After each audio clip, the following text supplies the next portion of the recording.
vamos ficar de pé nessa noite todos, vamos abrir as nossas Bíblias, no Evangelho do Senhor Jesus, segundo escreveu Marcos, capítulo de número 5, Evangelho do Senhor Jesus, segundo escreveu Marcos, capítulo de número 5, aleluia, ô glória. Enquanto você vai localizando o texto sagrado, deixa eu te falar, eu não tenho o costume de levar livros para as viagens, onde a gente tem a oportunidade de ministrar, porque eles pesam muito, e como é um pouco corrido, nem sempre eu consigo enviar antes. Mas quando eu me lembrei do Aviva, e me lembrei do nosso último lançamento agora, do livro Juntas, vocês ouviram falar sobre a conferência? Eita glória! Maravilha! E a gente lançou, né? E quando eu digo a gente, estou falando de mim, da pastora Midian Lima, da pastora Raquel Lima, da Gabriela Lopes, mulheres que acredito que vocês conhecem, já estivemos juntas algumas vezes, e a gente fez uma conferência para a glória do nome de Deus, e o Senhor nos abençoou muito, e uma das coisas que o Senhor fez por nós, foi nos dar a direção de fazer o lançamento desse livro, o livro Juntas. Juntas, apesar de parecer apenas uma palavra que comunica a unidade, na verdade ele é uma junção de siglas que manifestam o propósito da nossa unidade. Juntas, na verdade, significa Jesus uniu o nosso tempo para avivamento e salvação. Então, por isso ficou Juntas, né? São 4 ministérios unidos em um propósito que Deus nos confiou, a fim de abençoar a vida de outras mulheres, dentro da nossa nação e fora. E aí veio a conferência, e junto com a conferência um livro. Cada uma de nós tem um capítulo dentro desse livro. Aquilo que o Senhor tem proporcionado nesse tempo para cada uma de nós, nós compartilhamos com vocês. Então o primeiro capítulo chama-se Voz do Futuro. Elas concordaram que eu precisava falar sobre isso, e aí Deus me deu uma palavra sobre isso, sobre a voz do futuro. E aí a gente fala sobre o ministério profético, sobre como se manifesta. Camila, quem é a voz do futuro? E a gente prova biblicamente, traz todo um subsídio teológico para mostrar que a voz do futuro é a voz de Deus na boca de quem já ouviu Deus falar e tem coragem de profetizar para no presente aquilo que Deus anunciou sobre o futuro, seja seu, da sua família, da sua nação, né? E aí o segundo capítulo é o da Midian, é um capítulo totalmente dedicado à maternidade. Nesse ano ela teve uma experiência de quase morte do filho do meio dela, o Elielzinho, e o Senhor, através dessa experiência, trouxe um grande aprendizado e um grande testemunho, e a Midian escreveu sobre isso, sobre como uma mulher envolvida no ministério, ela precisa ter o cuidado com a sua casa e a sua família. E aí o capítulo dela fala sobre protegendo os meus filhos nessa geração. Ele é incrível e ela tem muita autoridade para falar sobre a maternidade. Quem é que conhece sobre o ministério da pastora Raquel Lima? Como é que estão as vidas, as demandas, as situações? Vocês brincam muito, né? Assim que ela fala. Quem já viu uma caixinha de pergunta da pastora Raquel Lima? Esquece, única. E a Raquel, ela tem uma alegria constante. Até quando ela está triste, ela se mantém firme. Então o capítulo dela fala sobre uma área que ela tem muita autoridade na vida, dançando na chuva. Ela fala sobre como atravessar a adversidade sem perder o ânimo, pelo contrário, utilizando a alegria do Senhor como fonte de renovo para passar os processos da vida. E a Gabriela Lopes, que tem um testemunho forte de virada, de transição de vida, de antes e depois, ela fala sobre rompendo para viver o novo, né? Então é incrível e eu tenho certeza que Deus vai abençoar a sua vida. Nós trouxemos esse material hoje e ele vai estar disponível no lounge. Aonde que é o lounge, gente? Para onde que fica? Para lá, né? Então você vai sair aqui à minha direita depois que acabar. Todas as portas à esquerda vão ser fechadas. Mentira, gente, tô brincando. Mas quem quiser adquirir é pela saída de lá, tá? E trouxe também aquele vestido chamise. Você já viram esse vestido de linho que eu tenho? Um todo branco, de botão, coisa chique, de linho? Tá combinando com a paleta de vocês hoje aqui no culto. Mas eu só trouxe para quem saiu da prova. Por quê, Camila? Porque M acabou. E a palavra do Senhor diz que os que confiam no Senhor engordarão. Então eu só trouxe para mulheres de fé dobrada. GGG, tá bom? Só tem esse tamanho. Se você é desse mistério, vai estar lá fora também. Toma, mãe, obrigada. Aqui, da senhora. Gente, minha mãe prefaciou meu capítulo. Coisa chique, né, mãe? Me envergonhou a beça. Mas tá ali para a glória de Deus. Marcos, capítulo 5. Quem achou, diga amém. Versículo 22 em diante. Diz assim o texto: então chegou um dos principais da sinagoga, por nome Jairo, o qual, vendo-o, prostrou-se aos seus pés e rogava-lhe muito, dizendo: minha filha está à morte. Rogo-te que venhas e que lhe imponhas as mãos para que sare e viva. Vou repetir. Rogava-lhe muito, dizendo: minha filha está à morte. Rogo-te que venhas e que lhe imponhas as mãos para que sare e viva. Pelo que Jesus foi com ele. Diga assim comigo: e Jesus foi com ele. Diga: Jesus foi com ele. E grande multidão o seguia, comprimindo. Agora preste atenção, do versículo 25 ao versículo de número 34, a mulher do fluxo de sangue vai tocar na orla das vestes de Jesus e vai ser curada. O texto diz que a hemorragia, quem conhece essa história? Há quantos anos ela era hemorrágica? Pronto. Vai estancar do seu corpo e ela vai ser curada. No caminho que Jesus seguia indo para a casa de Jairo. Mas essa história hoje é sobre Jairo. Então vem comigo para o versículo 35. Volte-se a Jairo. Estando ele ainda falando, chegaram alguns da casa do principal da sinagoga. Quem é o principal da sinagoga, gente? Quem é o principal da sinagoga? Jairo, isso. E disseram a ele: a tua filha está morta. Por que incomodas o mestre?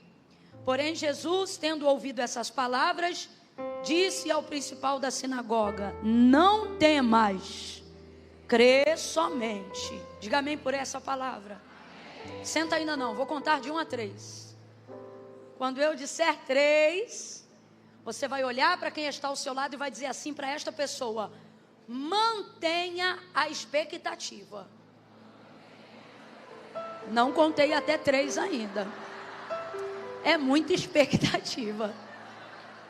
No 3, você vai dizer: mantenha a expectativa. Fala firme, tá bom? É 1, é 2, é 3. Libere aí.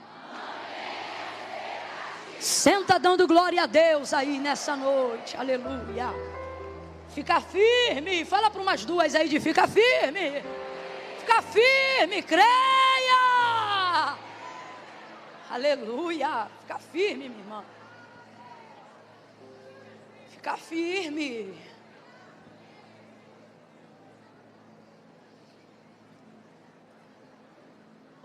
O que é expectativa? O que é expectativa? Raciocine aí comigo. O que é expectativa?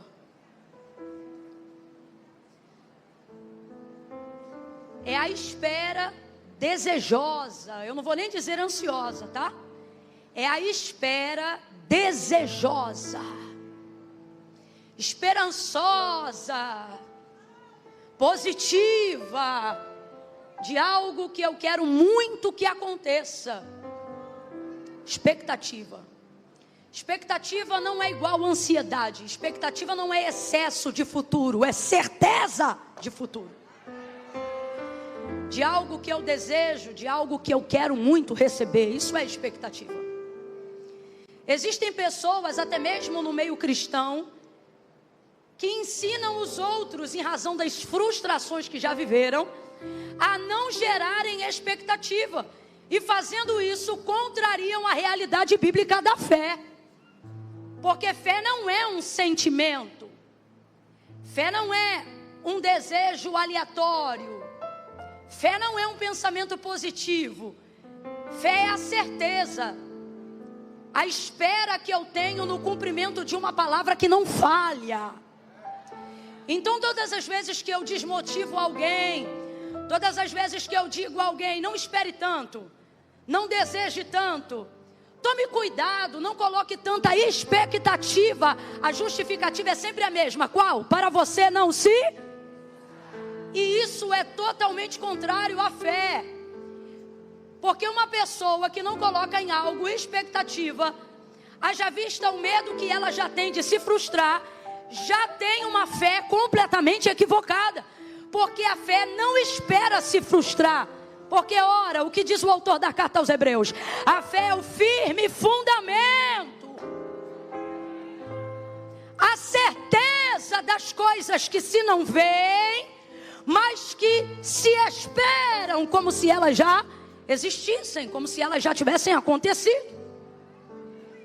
Então, há duas verdades que você precisa aprender de cara nessa noite. A primeira: quando você encontrar alguém com uma fé obstinada, um homem de fé, uma mulher de fé, alguém que tem ousadia, alguém cujas orações são ouvidas por Deus, alguém cujas orações são respondidas com agilidade, com brevidade diante de Deus, pode ter certeza, essa pessoa não alcançou esse nível de expectativa sem ter vivido ao longo dessa trajetória um nível de frustração. Logo, a frustração não é o agente de desânimo da fé, é o treinador. Para que a fé dessa pessoa seja aferida, medida, se realmente é uma fé bíblica, uma fé genuína, uma fé baseada na palavra, ou apenas um sentimento cujas circunstâncias da vida movem e removem a hora que elas quiserem. Ora, a fé é a certeza das coisas que se esperam, prova daquelas que eu não vejo, mas que tenho certeza que aconteceram. Estão prontas. Essa é a fé verdadeira. Essa é a fé genuína. Agora vamos lá, tem níveis de fé. Se não existissem níveis de fé, vamos falar grosso modo para todo mundo entender, tamanhos de fé. Se não existisse isso, Jesus não teria dito, por exemplo, dentro da embarcação, quando os discípulos precisaram acordá-lo para apaziguar uma tempestade, não teria ele dito para eles: homens de pequena fé, por que vocês ainda são tão tímidos? Essa fé, na verdade, que ele está falando é uma fé minúscula. Essa fé eu considero que ela seja menor do que um grão de mostarda. Quem aqui já viu um grão de mostarda? Alguém aqui já viu um grão de mostarda? É pequeno ou não é? É pequeno ou não é? Gente, é tão miúdo, é tão miúdo, é tão miúdo, que se a pessoa não estiver bem focada nele, ela não consegue enxergar se ele estiver no meio de outras coisas, de tão pequeno que é. Porém, olha o que Jesus disse: é pequeno, mas é real. A comparação, na verdade, no texto, se mostra para algo que nasce no espiritual, mas que rompe no físico. E por que nós estamos dizendo isso? Porque é ele mesmo que afirma, dizendo que ainda que a nossa fé fosse do tamanho de um grão de mostarda, ela seria poderosa o suficiente para que nós olhássemos para uma montanha e disséssemos a essa montanha: seja removida daí e se lance ao mar, e ela obedeceria. Agora veja, se você pode remover uma montanha com uma fé do tamanho de um grão de mostarda, quando Jesus fala, por exemplo, que seus discípulos têm uma pequena fé, a que ele está se referindo então? Diga para mim, o que é mais difícil? Apaziguar uma tempestade territorial ou dizer a uma montanha: se lance ao mar? O que é mais pesado, a força do vento ou o peso de uma montanha? Mas veja o que ele está dizendo: homens de pequena fé. Significa então que a fé que eles estão desenvolvendo enquanto caminham com Cristo ainda não conseguiu alcançar nem mesmo a metade da estatura de um grão de mostarda. É pequena. Por quê? Porque na maioria das vezes acreditamos que fé é um pensamento positivo. Acreditamos que fé é o tipo de expectativa que geramos num ambiente favorável. Mas na verdade fé tem a ver com a palavra que eu recebi. Fé não tem a ver com o que eu sinto. Fé tem a ver com o que eu sei da palavra que foi liberada ao meu respeito. Quando eu sei que essa palavra foi liberada da boca de Deus, ela não volta vazia, ela dá uma garantia em cima de si própria. Ela não volta vazia, mas antes ela vai e faz aquilo que lhe apraz. Minha fé não dá para Deus o poder de fazer nada. Minha fé não dá para Deus o poder de fazer nada. Quando eu creio em Deus, isso não dá para Deus mais poder do que Ele tem. Minha fé não é mola propulsora para Deus ter poder para fazer milagre. Escute isso. Quando eu creio em Deus, Ele pode. Quando eu não creio, Ele continua sendo o Deus poderoso que Ele sempre foi. Mas o que a palavra de Deus diz sobre a necessidade de termos fé? Preste atenção. É necessário que todo aquele que se aproxima de Deus creia que Ele existe e que Ele é galardoador daqueles que o buscam. Ter fé em Deus não tem só a ver com agradar a Deus, mas é a única forma de receber de Deus aquilo que Ele quer me dar. É a única forma de receber de Deus aquilo que Ele tem poder para me dar. Ao compreender a medida da fé, redobre a sua atenção. Ao compreender a medida da fé, eu não creio para Deus ter poder de fazer nada. Eu creio para que eu tenha poder de receber o que Deus já fez ou quer fazer na minha vida. Se a fé fosse uma moeda material, eu queria que você entendesse agora isso aqui. Ela não seria a moeda de depósito, ela seria o cartão de saque. O que seria o depósito? O depósito é a palavra. Deposita a palavra, manifesta a expectativa. Em que está a sua fé? Libere a palavra, se encha da palavra, ministre a palavra, ore a palavra, interceda na palavra, profetize a palavra, libere a palavra, pregue a palavra, cante a palavra, ore a palavra, interceda a palavra. E a fé vai sacar tudo aquilo que você depositou baseado na palavra de Deus. Então eu não falo o que eu penso, eu não falo o que eu sinto, porque o que eu sinto muda, e o que eu falo está submetido a circunstâncias de tempo, está submetido a circunstâncias de espaço, mas o que Deus falou rompe a atmosfera, a estratosfera, rompe o que é físico, rompe o que é espiritual e se manifesta para fazer cumprir aquilo que Ele falou. Falaria e não cumpriria, diria e não faria. Ele não é homem para que minta, nem filho do homem para que se arrependa. Creia agora, porque a nossa fé está tão vulnerável, porque as notícias do jornal te assustam, porque você dá mais crédito à mídia do que a palavra de Deus liberou a seu respeito. Deus nunca dependeu de circunstâncias favoráveis para fazer cumprir palavra. A palavra de Deus não está ligada às circunstâncias humanas. Ela não depende de apoios, de esteios humanos para se cumprir. Mas a verdade é que nós somos ótimos para manifestar o que sentimos, mas fracos para manifestar o que sabemos. Vou falar rasgado que é para todo mundo entender. A maioria de nós que está aqui ainda não subiu a medida da fé que Deus nos garantiu pela sua palavra, não porque não temos palavra, mas porque sentimos ela, mas não manifestamos. A gente crê, a gente sente, mas tem vergonha de manifestar, porque a verbalização ou a manifestação de uma palavra liberada da parte de Deus para nós, quando ela sai da área do sentimento, quando ela sai da área do espiritual e ela entra no físico, seja pela expressão das libras, seja pela expressão audível do som da sua voz, você está confrontando, esfregando, rompendo na cara daquilo que é físico e é carnal, que você crê que o que é espiritual governa sobre o que é natural, que as coisas que ainda não são aos olhos dos homens, já são para aqueles que receberam da parte de Deus uma palavra.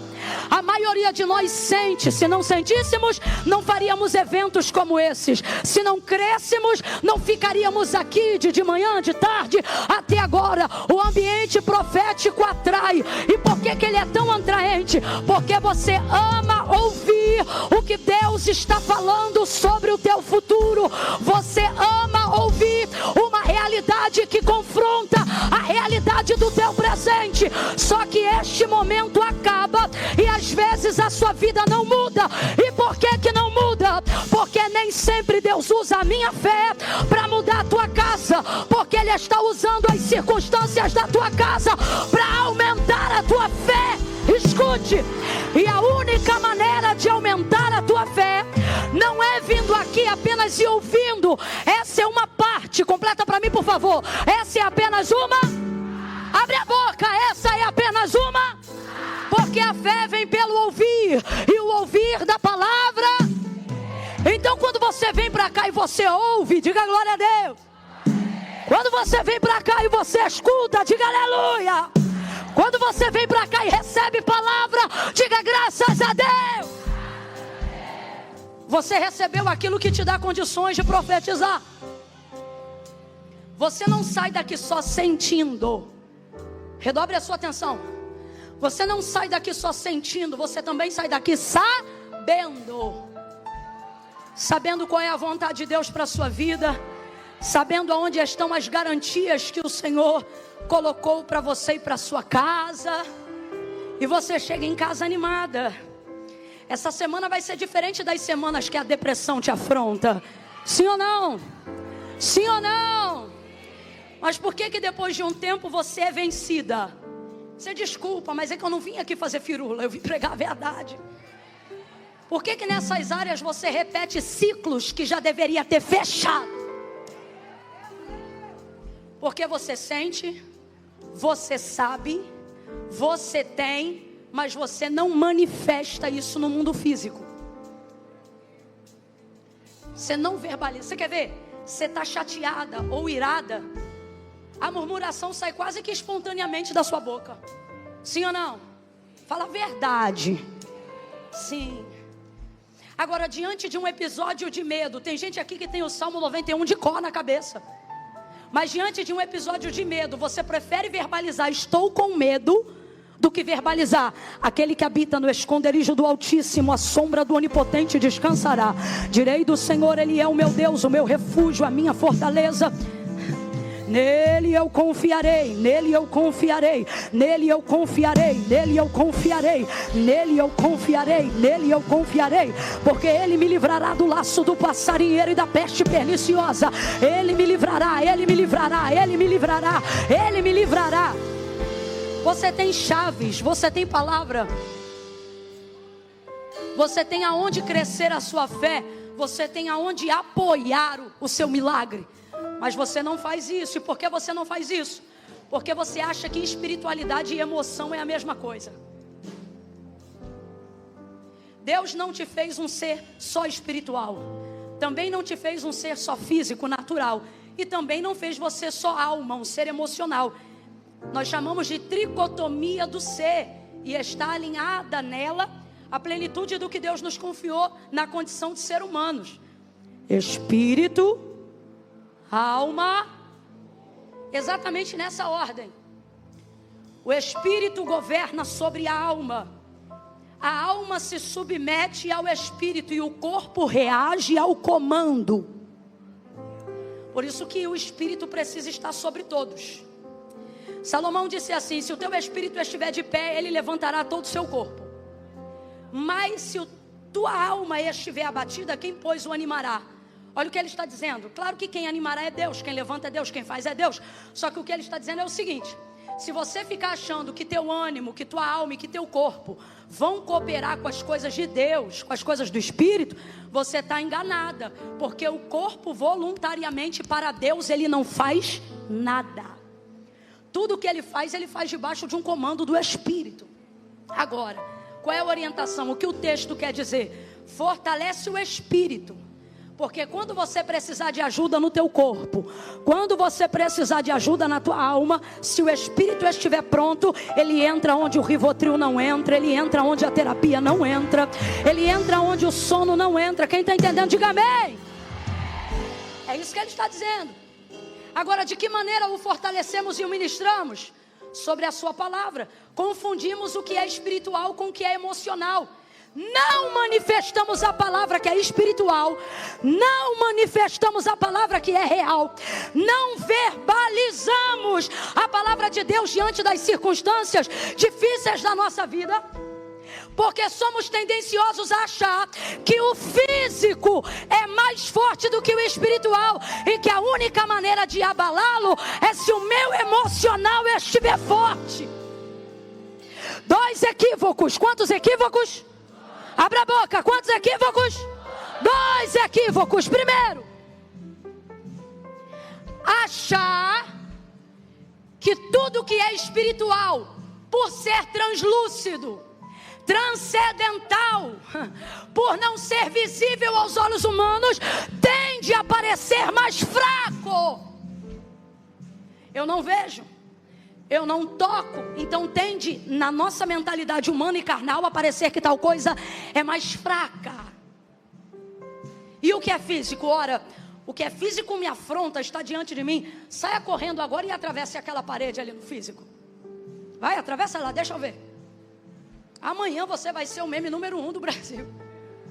Você não vai conseguir. Então você tende a pensar que o físico é mais forte, quando na verdade não foi o físico que manifestou tudo que existe, foi o espiritual. Deus é espírito. Aí eu te pergunto, Deus é fraco? Deus é frouxo? Deus é pequeno? Deus é frágil? Deus é espírito. No princípio a terra era sem forma e vazia, e o Espírito de Deus pairava sobre a face das águas. E disse Deus, e disse Deus, e disse Deus, e disse Deus, e disse Deus, e disse Deus. Quem disse?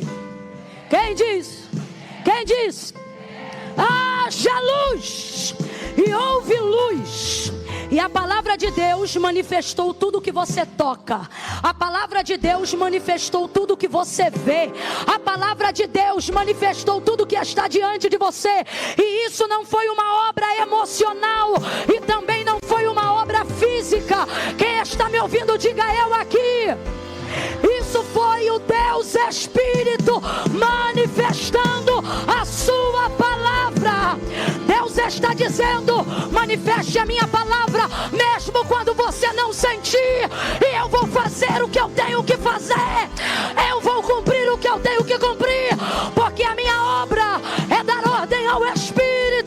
É o Espírito que levanta, é o Espírito que anima, é o Espírito que se move, é o Espírito que sustenta. Foi o Espírito que levantou um exército em Ezequiel capítulo 37. Foi o Espírito que imbuiu a igreja primitiva de autoridade para entrar em Judeia, Samaria e até os confins da terra.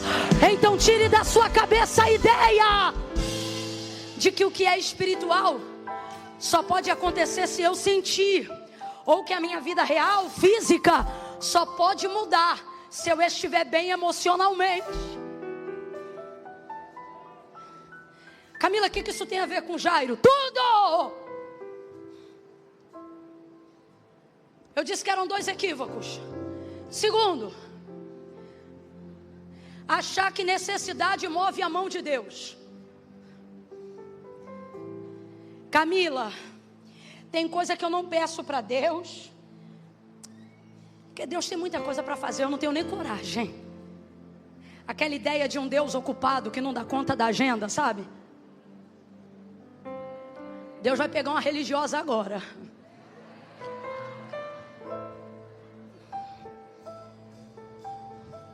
Aquela ideia de que Deus só pode ouvir, dar atenção ou colocar em escala de prioridade as orações que são pela vida, pela saúde de alguém, porque essas sim são coisas importantes demais para Deus fazer.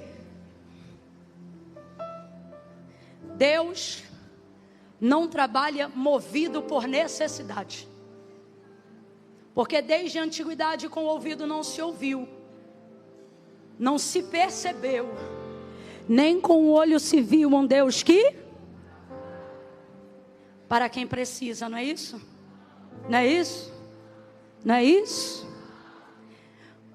Porque desde a antiguidade com o ouvido não se percebeu, nem com o olho se viu um Deus que trabalha. Você tira férias, Deus trabalha. Você precisa de folga, Deus trabalha. Tire esse reflexo de homem que você chama de Deus. Você pega as suas fragilidades, suas limitações, e como um espelho, você coloca diante de Deus, achando que assim como eu e você, Ele tem coisa demais para fazer, pode não dar conta de tudo que tem para fazer, e precisa estabelecer prioridades para o que tem que ser feito, e só pode lidar com coisas importantes. Haveria alguma coisa difícil para o Senhor fazer? Eu vou falar algo aqui que Deus está mandando. Existem muitas pessoas dizendo que adoram a Deus, mas na verdade elas adoram o ideal de quem elas queriam ser e não conseguem. Então elas dizem adorar a Deus e adoram o Deus que dizem adorar, mas que na verdade não passa de uma versão idealizada e melhorada delas mesmas. Eu provo isso. Você acredita em certas coisas em Deus até certo ponto. Você crê que Deus faz certas coisas até certo ponto. Porque na verdade o Deus que você diz adorar ainda não é o soberano. É a versão idealizada que você tem de si mesmo, melhorada, que você chama de Deus. Criadores de deuses. Muitas vezes nós agimos assim. Escute isso. Ele mesmo disse: eu sei que pensamentos tenho de vós. O que ele está dizendo? Não penso de você o que você pensa de si mesmo. E os pensamentos dele quais são? Mais altos que os nossos. Porém, quando um pensamento nosso não acompanha um pensamento de Deus, quem ainda está comigo, diga amém. Quando um pensamento nosso não acompanha um pensamento de Deus, que Ele revelou ao nosso respeito, a nossa mente paralisa ali e não consegue romper com Deus naquele pensamento, porque aquele pensamento é maior que meu salário, aquele pensamento é mais alto que meu marido, aquele pensamento é maior do que os meus filhos. Aí o que eu faço? Eu paraliso aonde minha mente não alcança. Logo, eu não verbalizo o que Deus falou. Eu não tenho coragem de manifestar as coisas que Deus disse, porque elas são grandes demais para mim. E elas na verdade deveriam ser a maior prova de que elas são Deus para você. Por quê? Porque elas não revelam a sua capacidade, mas a capacidade dele. Não revelam o seu poder, mas o poder dele. Não revelam a sua pequenez, revelam a grandiosidade dele. Mas por que você não avança? Porque na verdade você diz que adora a Deus, mas tem adorado uma versão melhorada de você mesmo. Só vai até onde você alcança. Só vai até onde o teu salário paga. Só vai até onde a sua pouca fé é capaz de te levar. E por que não vai mais além? Por que não tem crido mais? Por que não vai mais para frente? Porque o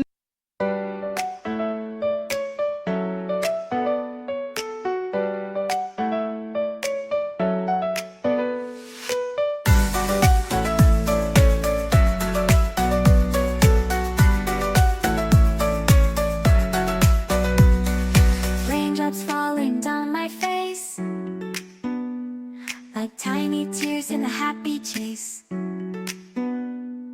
hopping through the puddles, see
music playing on the sand.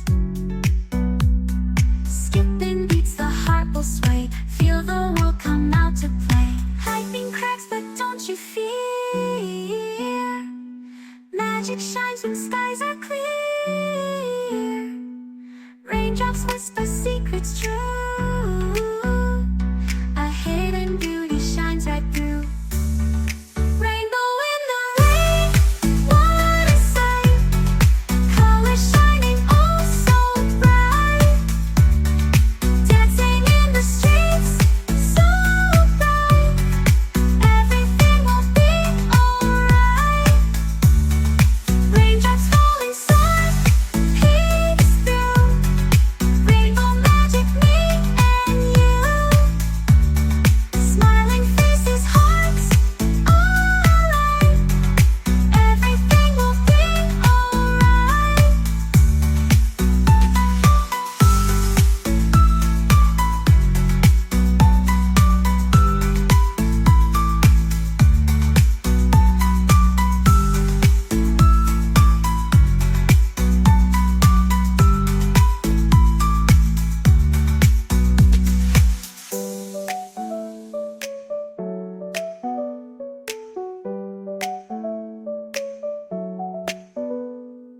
Raindrops falling, sun peeks through. Rainbow magic, me and you.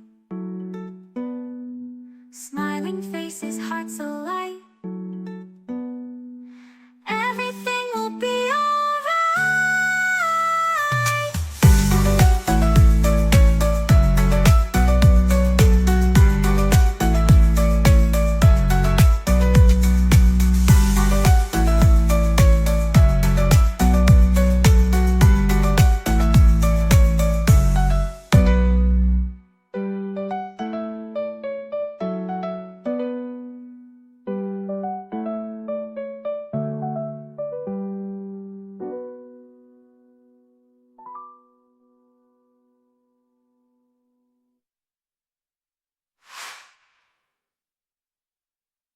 Medo de se frustrar.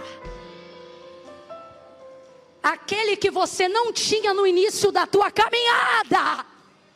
Aquele que se alguém estivesse pregando aqui e falasse assim, Jesus está entrando ali, você não levava nem para o espiritual, você abriu os olhos físicos, porque para você o espiritual era tão real quanto o chão que você pisa. Não tinha medo de se frustrar. Não tinha. O medo de se frustrar não roubava de você a certeza de querer crer. Eu não programei dizer isso, mas Deus está dizendo, veja por esses dias, se é a mim mesmo que você tem adorado, ou se é uma versão melhorada de você, que você chama de Deus. Vem comigo mais para frente. Deus está convidando alguém, Ele está dizendo, vem comigo mais além, manifesta a palavra. Qual foi a palavra que Jairo ouvia? Que Jesus curava. Ele renunciou a tanta coisa, tanta coisa, tanta coisa. Porque ele era o principal da sinagoga e um edito já havia saído aqueles dias de que todo aquele que dissesse que Jesus era o Cristo deveria ser expulso da sinagoga. Então, se essa era uma palavra para qualquer judeu, imagine o peso dessa palavra para alguém que era o principal da sinagoga como Jairo. A partir daquele momento, se fosse nos dias de hoje, cancelamento. Unfollow. Todo mundo deixando de seguir Jairo. CNPJ já era. Patrocinado de arroba já era. E ele renunciou a tudo isso porque entendeu que a vida era maior do que o status, do que o cargo, do que o poder. É a vida da sua filha que está em jogo. Agora veja, de acordo com o relato de Lucas, qual é o testemunho que as pessoas ouviam de Jesus para levantar a medida da sua fé a ponto de crer que ele poderia curar os doentes? Lucas dizia assim: porque a todos quanto ele tocava, estes eram curados. Porque a todos quanto ele tocava, estes eram curados. Vem comigo, porque a todos quanto ele eram. Então só era curado quem por ele fosse. Por isso Jairo diz assim: mestre, rogo-te que venhas comigo ou na minha casa e imponhas as mãos sobre a minha filha. Imponhas as. Porque qual era o testemunho de Jesus? Só podia ser por ele curado quem por ele fosse. Então veja, rogo-te que entres em minha casa e que imponhas as mãos sobre a minha filha para que ela sare e viva. Ela estava a morrer, mas ainda não tinha morrido. Então toca nela, traz tua mão sobre ela e ela vai viver. Ela vai ser curada. Jairo fez isso aos pés de Jesus, preste atenção. Jairo fez isso aos pés de Jesus. Ele ensina pra gente que essa fé e essa expectativa que eu estou pregando aqui, ela precisa ser intencional. Poeticamente falando, é bonitinho alguém dizer assim: não te adoramos por aquilo que o Senhor faz, te adoramos por aquilo que o Senhor. Mas em Deuteronômio 32 ele vai ensinar uma composição a Moisés. E ele vai dizer assim: Moisés, escreve aí, escreve tudo que eu fiz. Escreve tudo que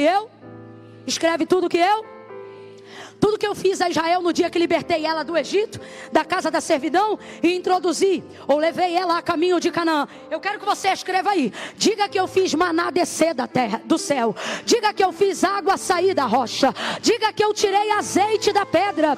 Diga que eu tornei as águas amargas em água doce. Diga que eu soprei um vento do oriente e abri o mar vermelho com um cajado. Diga aí, diga o que eu dei, diga o que eu fiz. Diga que o sapato não acabou. Diga que a roupa não ficou velha. Diga que eu fui coluna de fogo durante a noite. Diga que eu fui nuvem de glória ao redor do arraial durante o dia. Diga que eu fui adiante dos seus inimigos e eu os venci, sem espada, sem escudo. Diga que eu entrei com Israel e lhes dei autoridade. Ei, Moisés, escreve aí uma canção. Componha uma canção e dedique-se a escrever aí o que eu fiz. Abre a tua boca para você não me esquecer.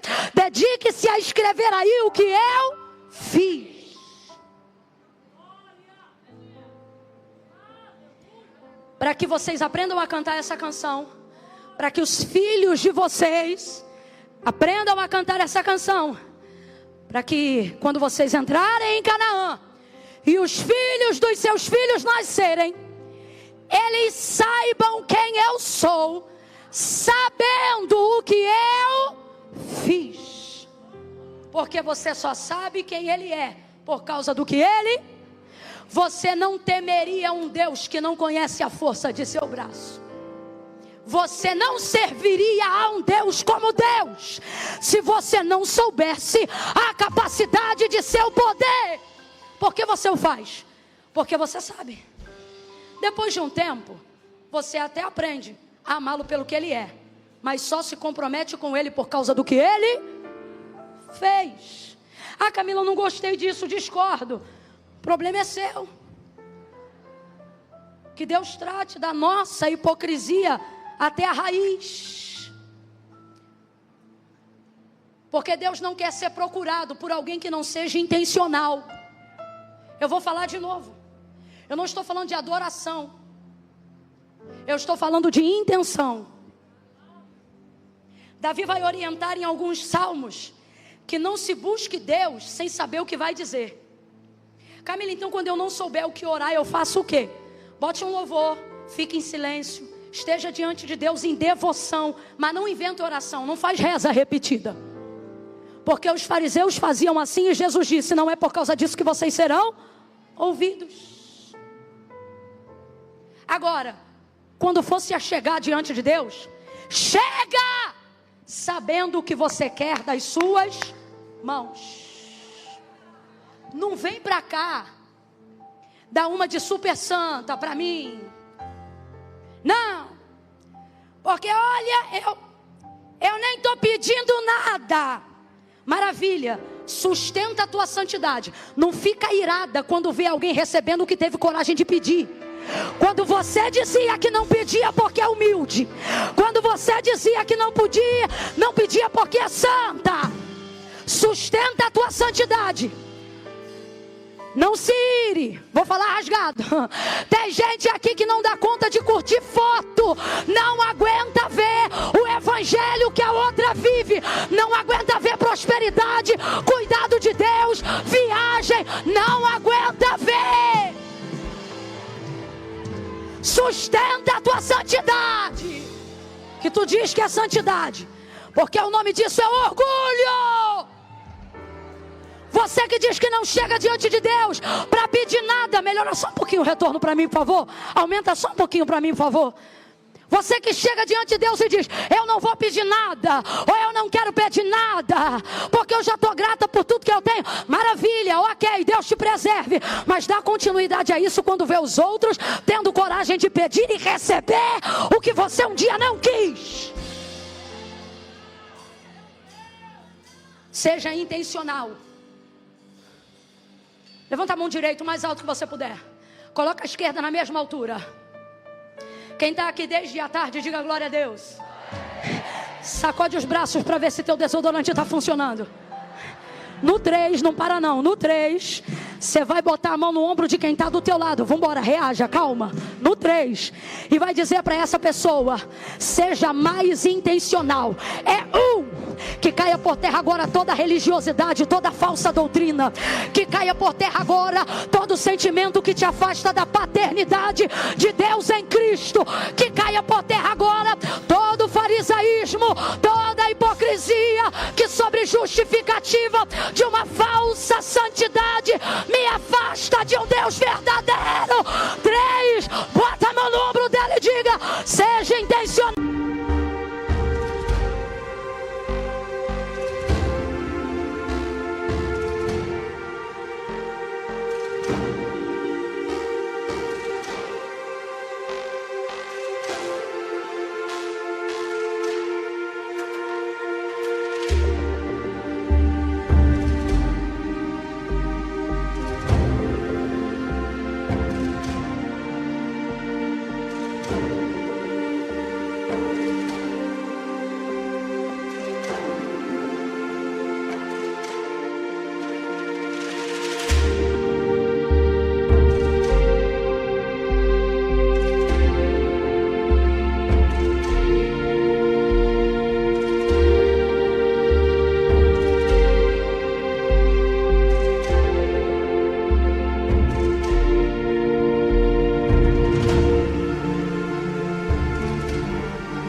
Seja intencional. Pede-me o que queres. Ele está dizendo a alguém aqui: pede-me o que queres. Pede-me o que queres. Fala comigo o que você precisa. Para de esconder de mim a verdade e as necessidades do teu coração. Seja verdadeira. Seja verdadeira. Seja verdadeira. Seja verdadeira. Seja intencional. Seja intencional. Seja verdadeira. Não esconda, não esconda, não esconda mais nada.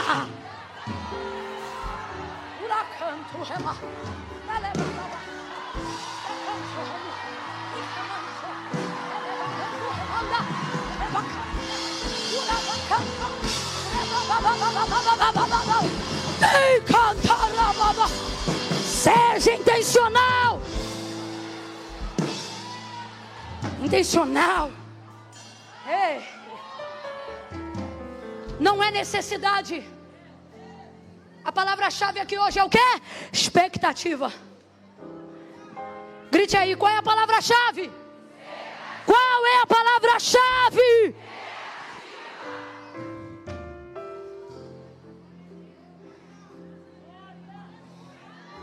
Não é o que você precisa, é o que você deseja, o que você espera. Camila, até onde vai Deus por mim?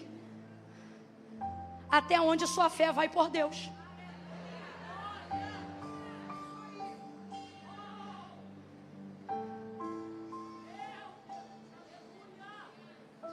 Camila, minha fé só crê que Deus vai preparar e levar, porque tem muitos anos que eu oro pela salvação de fulano.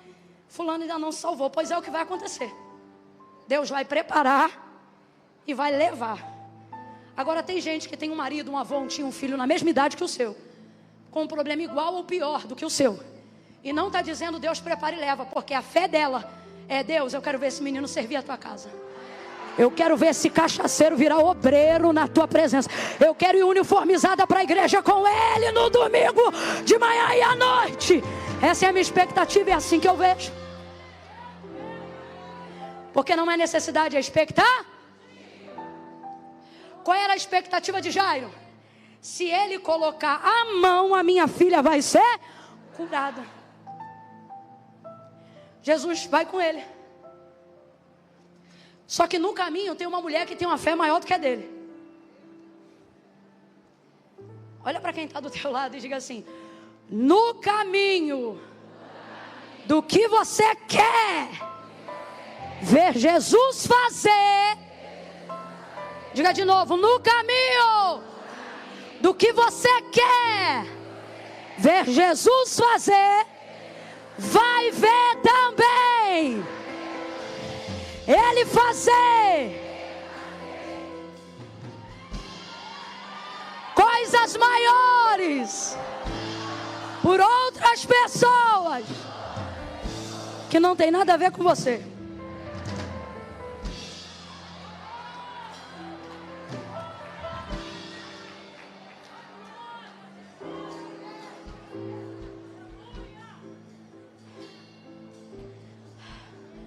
Camila, vai dar 10 horas.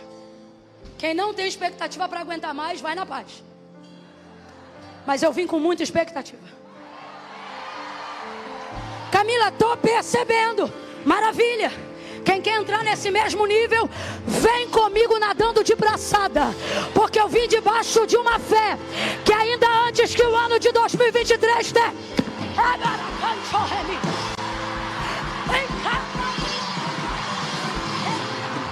Alguém precisa do 31 de dezembro para começar uma virada. Mas quem veio no Aviva 2023 e aguenta ir até o fim, vai ter virada antes de 31 de dezembro. É no caminho, é no caminho, é no caminho. Aumente a sua expectativa.